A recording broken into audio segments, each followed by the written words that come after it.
Bonjour tout le monde, alors aujourd'hui je vous propose une revue et l'hystérie s'empare de moi, s'est emparée de moi depuis hier matin parce qu'hier matin j'ai eu la joie et le bonheur de recevoir un petit cadeau d'une amie, enfin petit, non, un beau cadeau d'une amie, la Naked 2 d'Urban Decay. J'avais juré que je ne l'achèterais pas. Et j'ai tenu ma promesse, peut-être que j'aurais fini par craquer, je ne sais pas. Mais je suis vraiment ravie qu'on me l'ait offert parce qu'elle me plaisait énormément et c'était juste pour des raisons de culpabilité face à tout le make-up que j'ai déjà. Et notamment parce que j'ai déjà la Naked 1, je me suis dit non, je vais pas l'acheter, je vais pas l'acheter. Et vraiment merci Amandine parce que là je suis...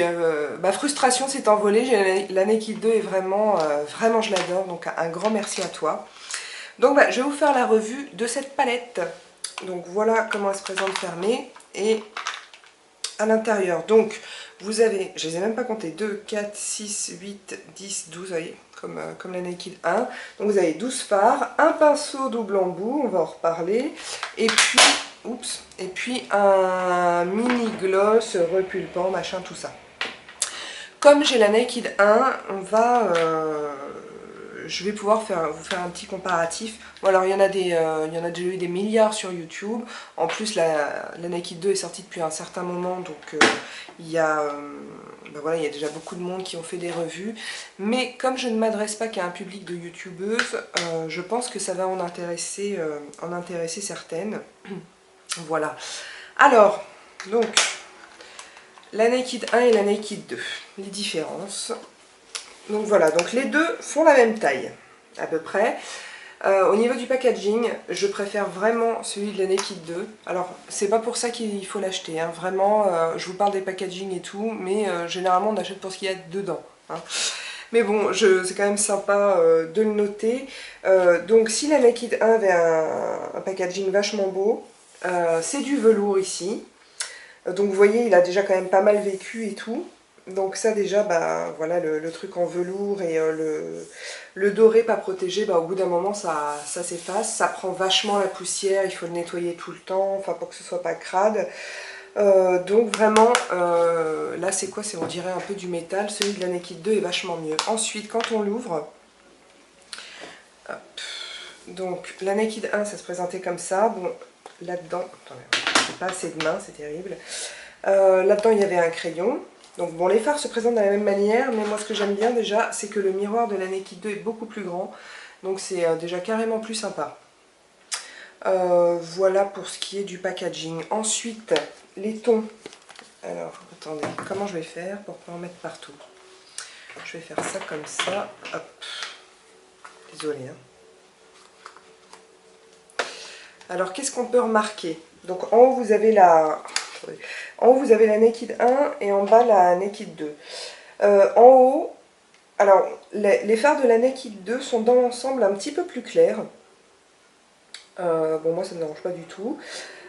Et sinon, on remarque quand même que dans la Naked 2, il y a des tons plus froids. Et ça m'intéressait vachement parce que généralement, les tons froids sont les tons qui me vont le mieux. D'ailleurs, tout mon maquillage d'aujourd'hui a été réalisé avec la palette. J'ai mis le gloss aussi. Et je vous ai fait le tuto. Il va arriver normalement après cette vidéo. Enfin, un petit peu plus tard, en tout cas c'est fait. Voilà, donc il y a le même nombre de fards. Il y en a deux qui sont les mêmes dans la 1 et la 2. Alors, on a le phare... Alors là, je vais peut-être faire une connerie. Ici, on a le phare Half Baked. Oula, qui se retrouve ici. Dans la 2 et... Ah, je vous ai dit une bêtise, non, il n'y en a qu'un. Non, non, il n'y a qu'un seul phare qui est identique. Ouais. Donc on retrouve la présence du Half Baked dans les deux. Donc voilà, un seul double sur les deux palettes, bah, ça permet aux beauty addicts de pouvoir acheter les deux. Et Urban Decay, je pense, de se faire plus d'argent. Bon, c'est de bonne guerre, hein. Qu'est-ce qu'on peut dire d'autre? Il y a un peu moins de fard pailleté que dans la première, et ça c'est bien. Ça c'est vraiment bien parce que les fards pailletés Urban Decay, ils font des chutes, les paillettes, ça s'envole partout et tout. Donc là dans la deuxième, il y en a moins.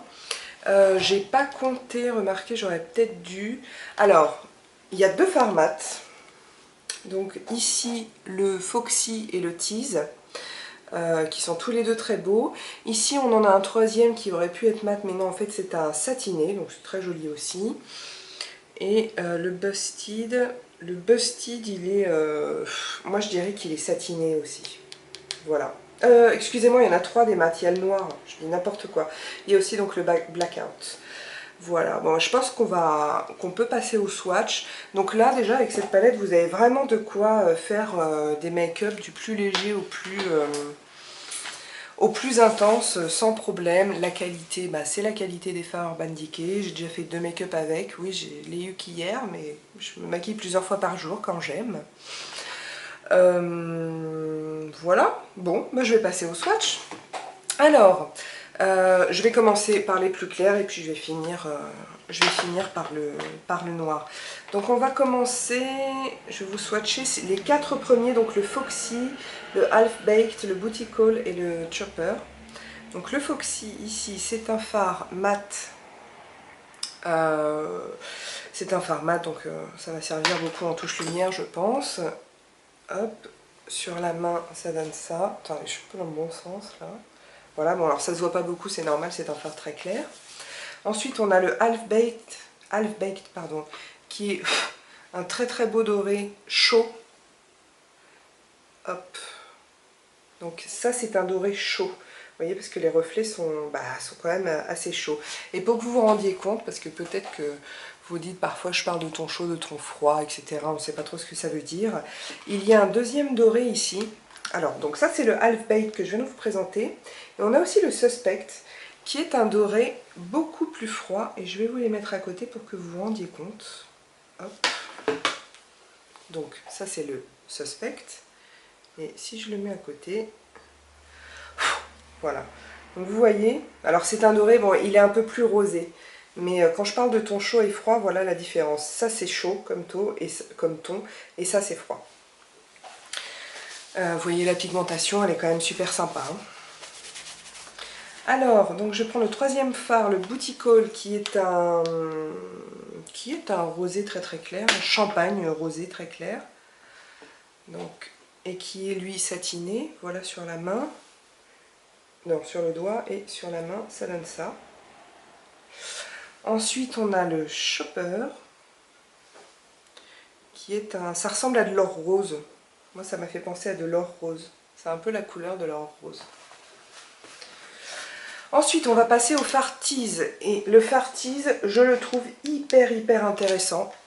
Je trouve, j'en avais pas de cette couleur-là et j'aurais bien de la peine à vous décrire avec des mots ce que c'est que cette couleur. Donc là, voilà sur le doigt et sur la main. Hop. Attendez, j'en ai pas pris assez pour qu'on voit quelque chose. Hop. Ça donne ça. On pourrait dire que c'est du taupe avec un peu de violet dedans. Et je pense, alors je ne l'ai pas encore essayé, mais ça c'est la couleur vraiment parfaite pour faire le creux de l'œil, pour un maquillage naturel. Après, pour la soirée et tout, vous allez foncer, mettre autre chose. Mais vraiment, pour le maquillage de jour, pour moi, ça c'est super pour faire le pli de la paupière. Et puis elle est très très belle cette couleur. Ensuite, on a le fard très irisé, Snake Bite, ici, qui donne ça sur la main. Le fard Suspect que je vous ai déjà présenté, mais comme on n'était pas dans le bon sens, je vous le remets. Voilà.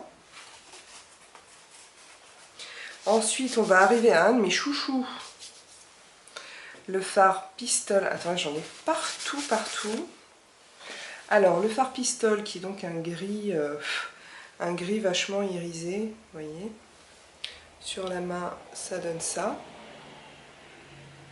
Et ce fard Pistol, il est là en coin externe de mon œil. Et après va arriver le fard que je préfère, je crois vraiment. C'est le Verve, ici. Je sais pas comment décrire cette couleur. C'est une couleur magnifique. Je vous montre ce que ça fait comme ça. Donc voilà sur le doigt et sur la main, hop, ça donne ça. Regardez ça comme c'est magnifique, on peut pas. C'est pas vraiment argent, enfin c'est pas tout à fait de l'argenté. Je sais pas trop comment décrire, en tout cas c'est très lumineux. C'est la couleur que j'ai sur la majeure partie de ma paupière mobile. Vraiment magnifique. Ensuite on a le fard YDK. Voilà ce que ça donne sur le doigt. Sur la main, j'ai de la paillette partout. Hop. Donc celui-ci est légèrement pailleté. C'est c'est un rose en fait. Hein. C'est un rose très irisé, pailleté, vachement joli. Après, on a le fard Busted. Hop. Et lui, c'est un brun avec, je dirais, un peu de prune dedans, avec un fini satiné. Et enfin, le fard Blackout, qui est un noir mat, et qui est plutôt pas mal au niveau de la pigmentation. En tout cas, c'est vachement mieux que... Bon, alors déjà sur le doigt. Bon, j'ai passé le doigt 2 fois. Hein. Hop, et voilà ce que ça donne sur la main. C'est quand même pas mal du tout. Pas aussi noir que les fards make-up, que le fard Corrupt de chez Makeup Geek. Mais vraiment bien. Je pense que sur le marché, ça doit être un des meilleurs. En tout cas, de moi, ce que j'ai pu tester... ouais, il est vraiment pas mal. Donc voilà pour les fards. Vraiment, je suis vraiment super contente d'avoir cette palette. Je pense que je vais vous faire plusieurs tutos avec ça. Le pinceau. Alors le pinceau, le voilà. Donc un double embout. Vous avez d'un côté un petit, il est vraiment pas gros, un petit pinceau plat pour poser les fards. Et de ce côté-là, un estompeur. Bon. Alors le pinceau plat, oui, vous pouvez sans problème poser les fards avec, ça pose les fards, il n'y a pas de souci. L'estompeur, c'est quand même pas non plus le meilleur estompeur qu'on ait vu. Ceci dit, je trouve que pour un pinceau livré avec une palette, c'est pas mal du tout. Ça peut dépanner, je pense, en voyage. Bon, ça dépanne, mais c'est vraiment pas... considérez pas que si vous avez ça, vous avez un bon pinceau estompeur. Non, bon... C'est quand même pas la panacée, mais bon, ça va, il est pas trop mal. Moi, vraiment, je trouve que pour un pinceau de palette, c'est pas mal. Ils sont pas trop moqués de nous. Et enfin, on a le gloss. Alors, la première fois que je l'ai essayé, j'avais pas vu que c'était un repulpant. J'ai senti vite fait après quand même. Bon, bah c'est un gloss. Au niveau de la tenue, je trouve pas ça terrible. En même temps, moi, les gloss tiennent jamais vraiment très longtemps sur mes lèvres. Peut-être, je sais pas... ma manière de parler ou ouais. Donc vous voyez là je le porte. Quand on le voit comme ça on pourrait croire qu'il est coloré mais en fait il est vachement transparent. Moi je vois absolument aucune différence avec la couleur normale de mes lèvres. Bon à part ça il brille. Le côté repulpant, moi j'ai jamais, de toute façon j'ai jamais compris ce truc de gloss repulpant, j'ai jamais remarqué que mes lèvres étaient repulpées grâce à un gloss. En revanche, on sent bien l'effet, c'est pas que ça pique les lèvres, mais on le sent bien sur les lèvres quand même, hein, au début, parce qu'après ça passe très rapidement. Par contre, il y a l'odeur qui est hyper sympa, ça sent le tic-tac à la menthe. Voilà. Bon bah voilà, je crois que j'ai terminé ma revue, c'est allé vite j'ai l'impression. Donc bilan évidemment super positif, je suis ravie d'avoir cette palette. Bon les fards sont tous plus magnifiques les uns que les autres. Bon la qualité c'est Urban Decay, hein, il n'y a pas à tortiller, je vais m'arrêter là dans l'expression. Voilà, bon j'espère que cette revue vous aura plu, vous aura aidé pour celles qui ne connaissent pas. Et puis comme je vous l'ai dit, je vais faire des tutos avec cette palette parce qu'elle m'inspire beaucoup. Voilà. Donc si vous avez des questions, alors je vais refaire mon blabla habituel, si vous avez des questions ou des commentaires, vous pouvez le faire sur ma chaîne YouTube, sous la vidéo, sur le blog directement ou sur la page fan du blog Big Belle Mag. Je répondrai à tout avec plaisir et en attendant la prochaine vidéo, je vous embrasse et je vous dis à bientôt.